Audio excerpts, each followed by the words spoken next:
മാളികപ്പുറം ക്ഷേത്രത്തിലെ പ്രധാന ചടങ്ങുകളിലൊന്നാണ് ഭഗവതി സേവ. ദീപാരാധനയ്ക്ക് ശേഷം ആരംഭിക്കുന്ന ചടങ്ങുകൾ ലളിത സഹസ്ര നാമജപത്തോടെയാണ് സമാപിക്കുന്നത്. വലിയ ഭക്തജന തിരക്കാണ് ഭഗവതി സേവയുടെ സമയത്ത് മാളികപ്പുറത്ത് അനുഭവപ്പെടുന്നത്. സർവൈശ്വര്യത്തിനും ലോകക്ഷേമത്തിനും വേണ്ടിയാണ് മാളികപ്പുറത്ത് നിത്യവും ഭഗവതി സേവ നടത്തുന്നത്.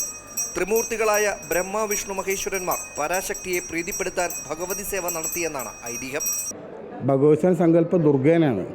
ദുർഗേനെ പത്മോട്ട് വിളക്കത്തിലേക്ക് ആവാഹിച്ച് പഞ്ചദുർഗ മന്ത്രം ചൊല്ലി ദീപം കത്തിച്ച് പൂജ കഴിക്കുകയാണ്.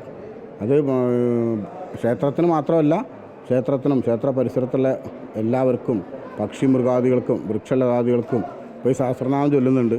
അത് അറിയുന്നവർക്ക് ചൊല്ലാം, അറിയുന്നവർക്കും അറിയാത്തവർക്കും എല്ലാറ്റിനും സുഹൃതം കിട്ടാൻ വേണ്ടിയിട്ട് ചെയ്യുന്ന ഒരു കർമ്മമാണത്. ദീപാരാധനയ്ക്ക് ശേഷം ആരംഭിക്കുന്ന ഭഗവതി സേവയുടെ ചടങ്ങുകൾ ലളിതാ സഹസ്രനാമ ജപത്തോടെയാണ് സമാപിക്കുക.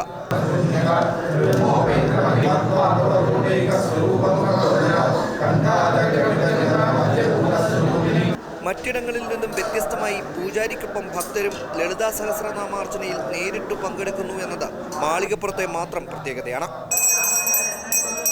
അമൃത ന്യൂസ്, സന്നിധാനം.